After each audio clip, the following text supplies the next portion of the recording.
Of all the people buried here in historic Hollywood Cemetery, including presidents, generals, and statesmen, few have had the impact of Dr. Walter Plecker. His stormy legacy continues today. My parents always made sure that we knew the story about what Walter Plecker had done and how it had affected our people. Plecker was a menace to Virginia Indians over many years. Well, Dr. Plecker was convinced that there was a need to purify the white race. He thought that he was preserving the Commonwealth of Virginia, that he was maintaining the United States of America, and most importantly to him, that he was protecting the white race.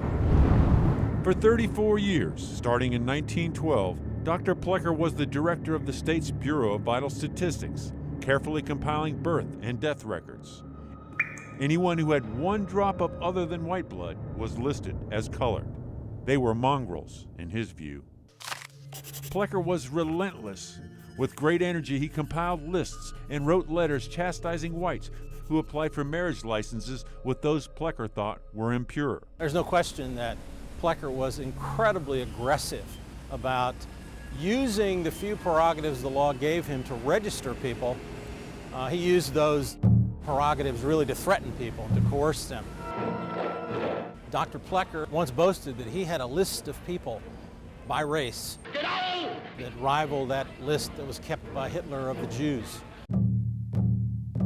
Virginia Indians particularly felt his wrath. Quote, like rats when you're not watching, he wrote, they've been sneaking in their birth certificates through their own midwives. You know, we couldn't claim we were Indian. It was against the law to say we were Indian. What do we claim? You know, we're not black and we're not white. That whole idea that you are not what you believe yourself to be. Whole groups of people who formerly were recognized among the tribes of Virginia simply disappeared from the records. They were no longer considered to be Native Americans or Indians as they were called. Their children were not recognized as members of the tribes, and they're living with that legacy right now. Indian children in Virginia often went to separate schools. This was the schoolhouse, and for a long time, up until 1908, the church. We blame Plecker, but he gave it to a very hungry audience. They ate it up. Indeed, Plecker was seen as a heroic figure in an era when genetic engineering was becoming mainstream. In 1924, the Virginia General Assembly passed the Racial Integrity Act, narrowly defining race and making it illegal for whites to marry anyone of any other race. Plecker wrote to the governors of the rest of the states, urging them to pass similar laws to save the white race. There was a lot of cross-pollination between Virginia's movement and Adolf Hitler's quest for a master race.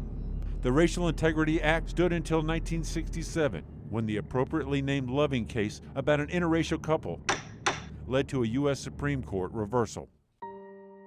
But the damage to Virginia's Indian tribes continues. There are more than 560 federally recognized Indian tribes in the country, but none of Virginia's tribes, the ones that helped the settlers survive, have that crucial recognition, because Walter Plecker did everything he could to destroy evidence of their existence. I don't know that you can ever atone for the bad things that have been done, and we are people who believe in forgiveness and humanity and brotherhood, and so let's make today a new day. In less than a century, what Dr. Plecker feared the most has come to pass.